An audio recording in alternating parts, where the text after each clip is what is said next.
Hey there, Mama. You're listening to the Lift the Shame podcast. I'm your host, Crystal, mama of 5 and your family's intuitive eating dietitian, here to help you cut through the diet culture clutter so you can enjoy freedom with food as a family.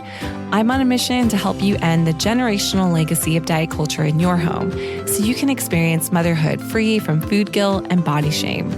Listen in weekly for guidance on how you can ditch diet culture, heal your relationship with food and your body, and confidently raise intuitive eaters. Let's dive in and lift the shame together. Hey Mama, welcome back to the show. I so appreciate you tuning in. And at the time of this recording, we are post-Thanksgiving here in the US. And I know that the holiday season can bring up so many mixed emotions, especially around food and your body. And I have very vivid memories of the holiday season when I was struggling with an eating disorder and just how difficult those times were. And the holiday season seemed to be the pinnacle of my struggles around food, the self-loathing I had towards myself and my body. And it just was really difficult to even connect with people that I loved in my life during the holidays. And as a mother now in recovery, it's a gift to be able to make memories with my kids around the holidays and to not have food and body shame eat up so much of my mental space. However, if you find yourself post-Thanksgiving or post-holidays struggling in the wake of a chaotic relationship with food or how you're feeling in your body, I just want you to know that you are not alone. And I just want to speak some encouragement to you today. If you find yourself in a situation where you are regretting what you ate or how much you ate, or you're feeling terrible about yourself or your body, I know what that feels like. And I know what the default response might be to that, especially if you have struggled in your relationship with food, or if you find yourself relapsing in an eating disorder. It's really easy to fall into this destructive cycle of behaviors that can quite honestly make it worse and prolong the agony that you're feeling with food and in your own body. And it can really just set such a heavy cloud over the holiday season. And I don't want that to rob the moments and the memories that you do want to cherish and hold on to during this time. I know that the holidays alone come with their own stressors, right? It's dealing with family that we haven't seen in a long time, navigating feeding our kids, getting comments from family and friends about how we're feeding our kids or the way that we look or the way that our kids look. I mean, there's so much to navigate and deal with. And on top of that, if you find that food and body image just feels very tumultuous during this time of year, I know that it can feel like this season is unbearable and you just want to get to the other side as quickly as you can. But rather than getting stuck in this place, I'm hoping I can just share some encouragement with you, my friend. Again, as someone who has been there and understands how challenging this time can be, especially as you are navigating healing your own relationship with food and your body. I also know that as a parent, you want to be able to model behaviors that your children can emulate. And it's difficult to do that when you find yourself struggling yourself, especially with food and body image. These are the things that we're so desperate to change for our children so that they can have a more positive experience and especially not have to deal with the struggles that we may have dealt with in the past or that are currently dealing with. And I just want you to know that there is hope, even if you find yourself still struggling, even if you find yourself still defaulting to behaviors that you wished were not part of your life anymore.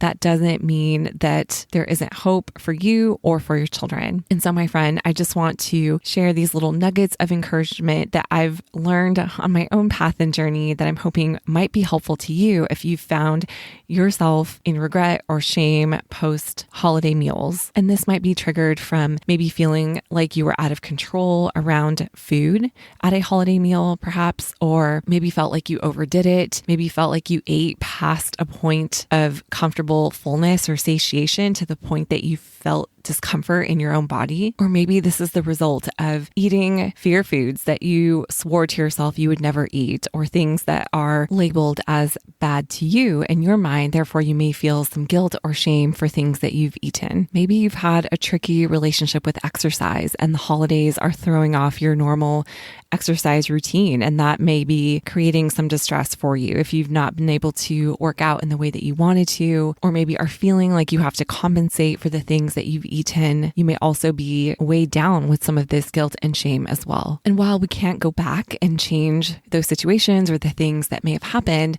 I do believe that we can decide how we want to move forward and be proactive in caring for ourselves in a compassionate way. And this can help break those negative cycles of food guilt and body shame, especially those that are associated with holiday eating. So let's dive into this. I have 3 tips for you today that I hope can be of some help for you if you have found yourself in this precarious situation post-holiday meal. So first tip here is to lead with compassion and have compassion towards yourself. That definitely may not be your default response. I remember clearly that that was not mine, and that my inner critic was so harsh that was something that really triggered the self-punishing behaviors that followed after an eating episode that felt destructive to me. And that inner critic can be so painful to coexist with. And I just want to give you some encouragement to be able to shift that narrative slightly, to be aware of the thoughts that are coming up and not necessarily try to change them or fight them, but just to view yourself more compassionately. And something that helps me with that is to just look at the situation and look at my humanness and be aware of all the different factors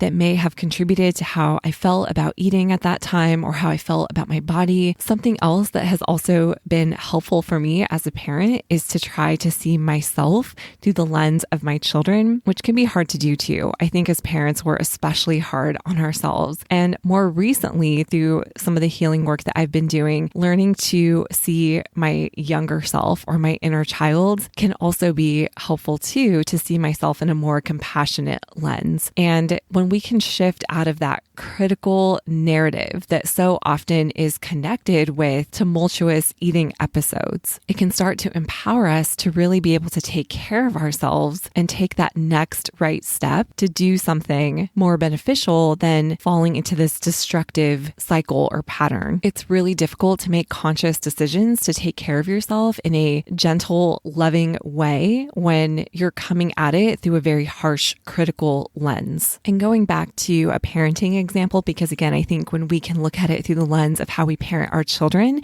we can learn a new way to parent ourselves. And one thing that I heard is when we are learning to deal with our child who may be having a difficult time, maybe they're having a tantrum or a meltdown or just really struggling in their big feelings and their big emotions. This is also a situation where it's important to analyze what is my inner narrative telling me about my child. And something that we can do to make a switch to become more compassionate to our child is to understand that our child is not difficult, but rather that our child is having a difficult time. That subtle shift can help us remove guilt or blame or shame from the person to the event or the circumstances or the experience and allow us to move in more compassionately. And I think that it's so subtle, but if we can learn to do that for ourselves too, again, it can better empower us to then take that next right step in taking care of ourselves during these hard situations. It might look like shifting out of this narrative of I'm a failure, I messed up, I screwed up, I'm terrible, to I'm having a hard time. I'm having a difficult day. This experience was really hard for me. And again, that subtle shift can start to separate us just slightly from that shame and blame, just enough so that it's kind of like it cracks the door open just a little bit, enough that we can start to look at ourselves more gently and start to parent ourselves in a more loving and caring way. I know and remember firsthand how triggering that critical narrative was. And once you get stuck in it, it's really hard to get out of it. And it just spirals into the next thing. It's like that damaging narrative leads to those negative behaviors that are associated with the same narrative.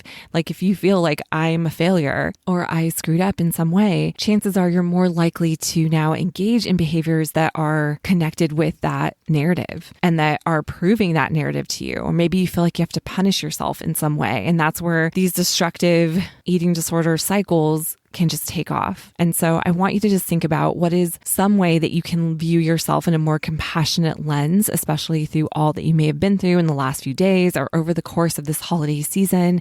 I know it's difficult. There's a lot going on.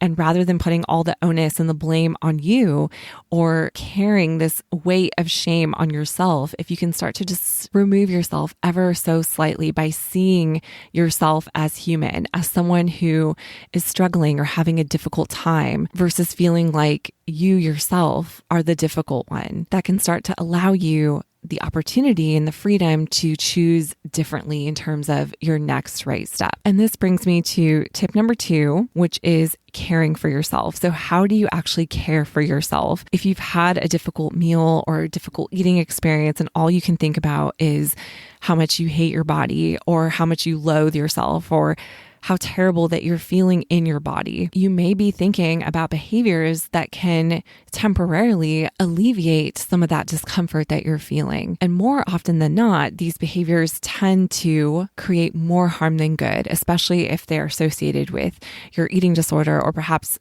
any form of disordered eating. In the moment, it might feel like this is a solution for removing the discomfort that I'm feeling in myself or in my body. But over the long run, it's likely creating more destruction and continuing the vicious cycle that you might find yourself in. A common one that I tend to see during the holiday season, and one that I remember struggling with myself, is this binge restrict cycle. And it's so vicious and it's so harmful, where it can be so difficult to know how to eat all of these foods that were previously off limits or that you never allowed yourself to eat. And suddenly when there's all of this access and all of this food available to you, it can be really difficult and challenging to know, how do I eat this in a normal way? And this can lead to binge eating or binge type of eating episodes where you find yourself eating in a manner that feels out of control, or maybe eating beyond your comfort level, or eating to a point where you feel sick. This can be something really difficult to sit with and manage. And something that diet culture in particular promotes as a solution to this is to somehow compensate for everything that you've eaten during the holidays. And we see this all the time, where it's like, all right, let's start this new fast. Let's start this detox or this cleanse. I mean, there's no limit to the solutions that diet culture can come up with. And it's essentially just putting you in this restrictive cycle again. Or you might feel like, oh, I don't need to eat as much today because of everything that I ate in the last 3 days, or I'll just get by with coffee this morning or coffee all day.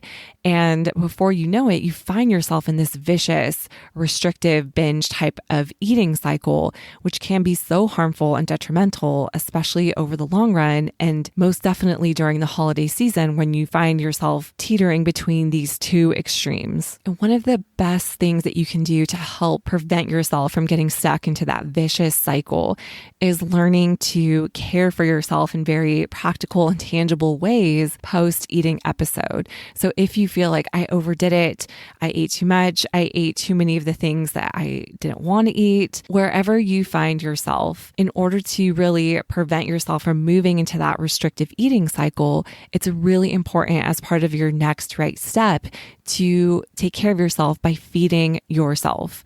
And I don't mean coffee. I know this is a big one that can come up a lot, but coffee is not a meal and it's not going to sustain you, and you will find yourself hungry again, which more often than not can lead to overeating or binge type eating episodes at a later time. And so really just taking that next right step by feeding yourself and feeding yourself enough food is going to be really important. This can be more challenging to do if you feel dissociated from your body in any way. And this is something that I see a lot as part of eating disorders. This is in many ways an essential function of an eating disorder, in that we can dissociate from what feels unsafe and what feels uncomfortable in our own body.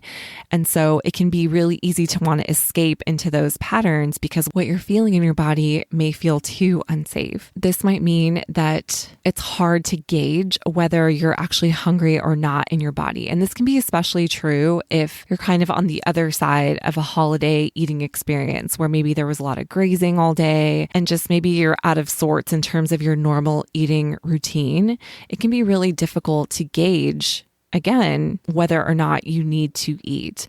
And so sometimes it can actually be helpful to shift into a more automatic way of feeding yourself in order to ensure that you're getting enough and that you're not restricting during the day, either intentionally or unintentionally. I mean, I know as parents, just as it is in general, taking care of kids, navigating through all the different things that are coming up this holiday season, it can be really challenging to just get enough to eat, period. And let alone if there is this hidden idea that your body needs to be punished for what you ate in previous days, or that you somehow need to compensate for that eating experience, it's going to be really difficult to get enough to eat. And under eating or not getting enough to eat is one of the main reasons or culprits for feeling out of control around food, or feeling obsessive about food, or feeling like I can't stop thinking about food, or I don't know how to stop eating when I start eating. One of the main causes of that is under eating in general. And I know so many parents that I talk to often tell me there's no way I'm not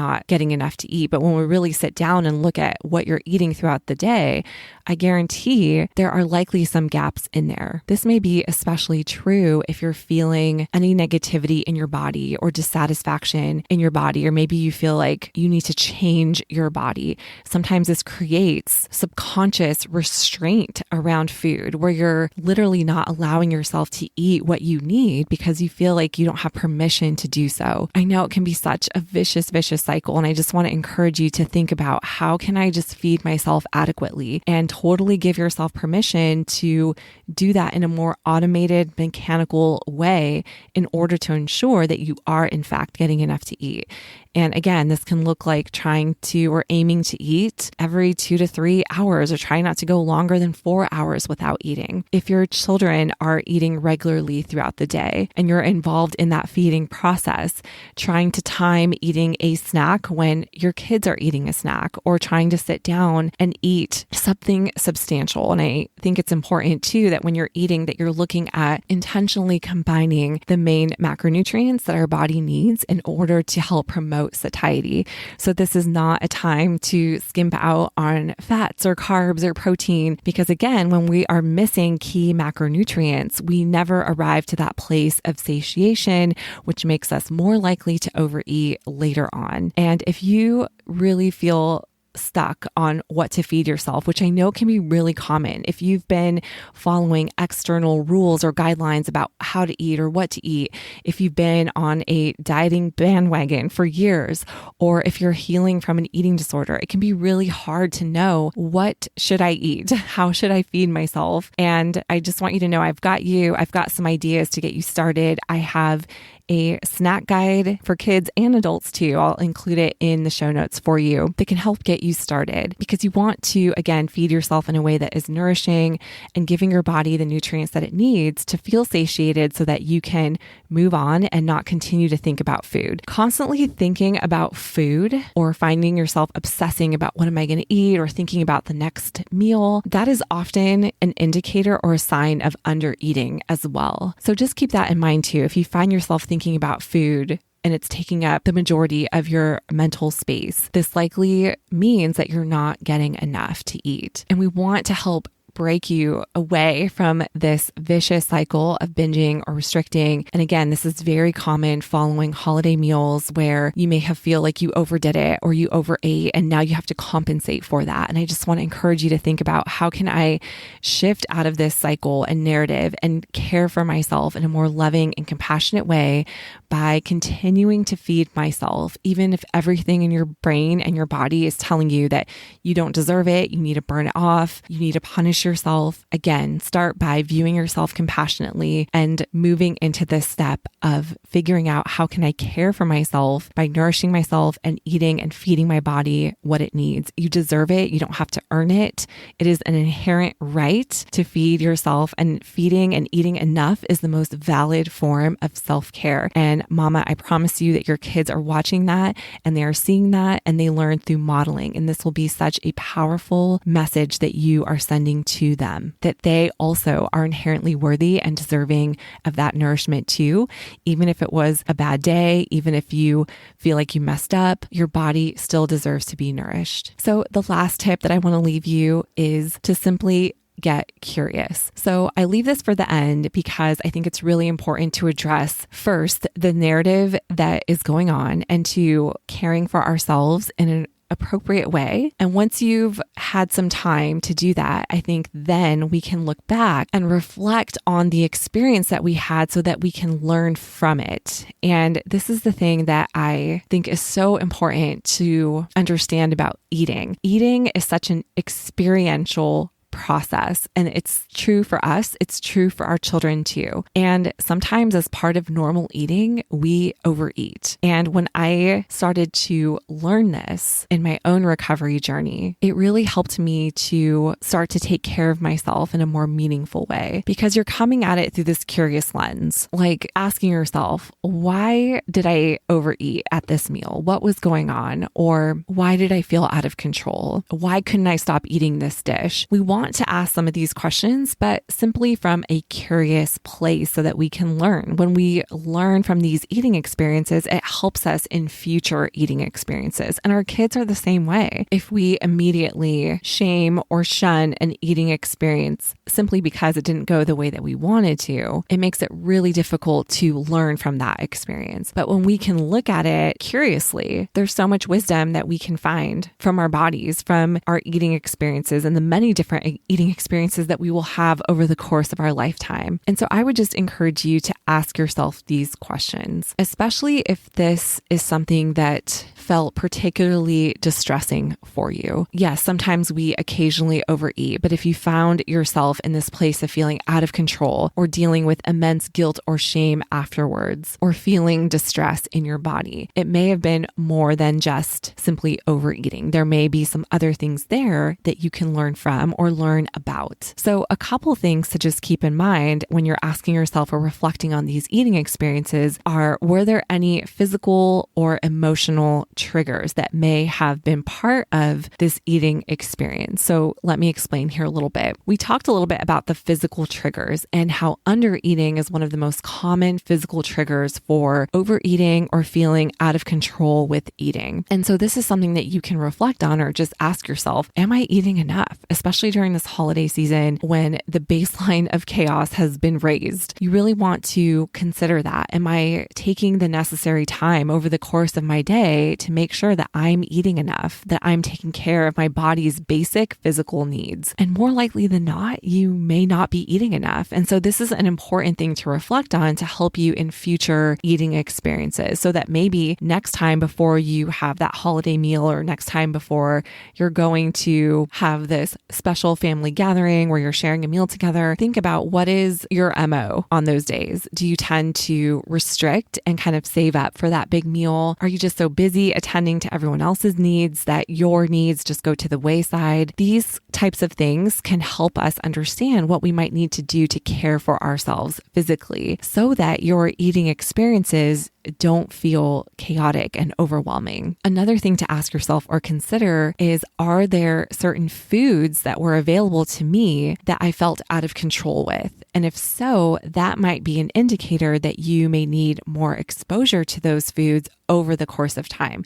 Now, I know that the holidays involve special dishes that can't necessarily be replicated on a day-to-day basis, but maybe if you found yourself feeling out of control with the desserts, that might be an indicator that you need more exposure to those types of foods, or that you may not be allowing yourself enough permission to eat the things that you are craving and that you actually enjoy. So this can be a great opportunity to learn what those things might be. I'll tell you a couple common ones that I see during this time of year. So definitely desserts, which we talked about. But the second one that I tend to see is around carbohydrates, where during this time of our lives, carbohydrates are demonized. And this is something that we see with all the diets that diet culture is promoting right now, right? Keto, intermittent fasting, limit your carbs, don't eat as many carbs. And so there's this general fear around eating carbohydrates. And even if you're not intentionally restricting them, you may not be getting enough of what you need. And they are our body's main macronutrient that we need the most of. And so if you found yourself going wild over the bread rolls or the carbohydrate-rich dishes, this could also be indicative of you needing more exposure to those foods, or just making sure you're getting enough of those things on the day-to-day basis. So how can you include more of those things, or the things that you enjoy every day, so that when you do see them at holiday meals, it doesn't feel so novel? And if you've listened to any of our episodes on kids and sweets, you know this is the same principle that we apply with our children, especially around holidays.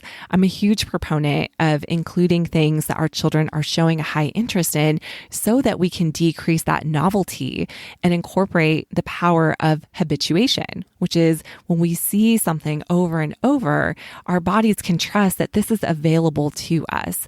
And that really helps us learn how to self-regulate it and takes out the scarcity factor of it so that we can eat it in a manner that feels good in our bodies and doesn't feel chaotic. So if you found yourself having a difficult time eating certain foods at your recent family gathering or holiday meal, ask yourself that question and see if you can come up with anything that maybe would be helpful to have more exposure to regularly. And when you can give yourself permission to do that, it really can create more positive eating experiences for you.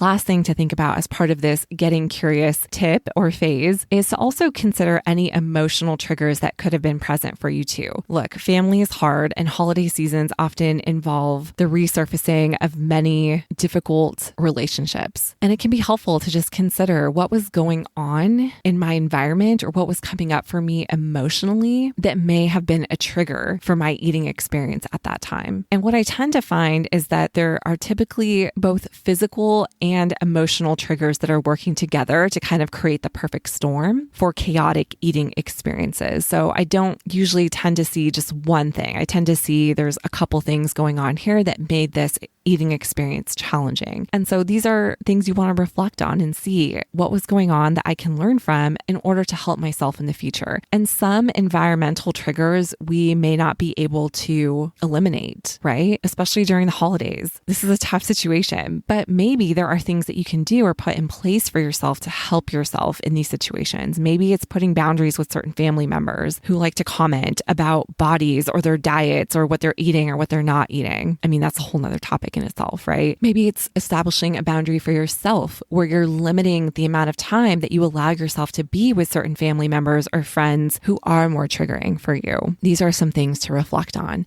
And it can also be helpful too to just assess what are my coping skills that I default to. Sometimes we eat for emotional reasons, and that's not inherently a bad thing. We also want to consider, do I have any other forms of support to help me when I'm feeling overwhelmed or stressed?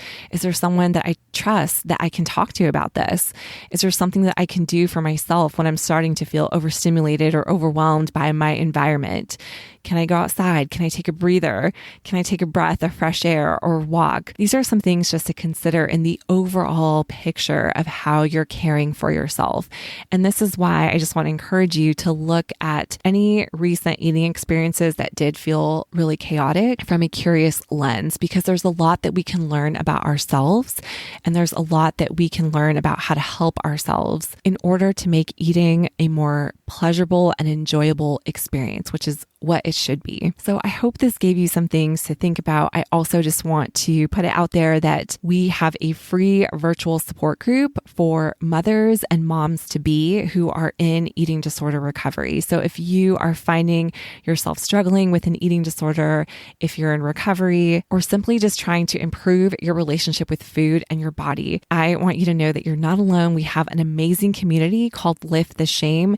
We meet monthly for our virtual support groups, and it's a wonderful and safe space to talk about some of the unique challenges that come up at this intersection. So I will also include the link to that in the show notes for you as well. And of course, if there's anything that I can do to help support you, if you want to share anything that came up for you, if you have any questions, feel free to email me, hello@crystalcargis.com.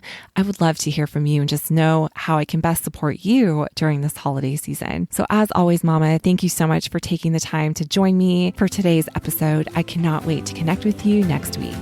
Thank you for listening to this week's episode of the Lift the Shame podcast. For more tips and guidance on your motherhood journey, come connect with me on Instagram @crystalcargis. Until next week, Mama, I'll be cheering you on. Bye for now.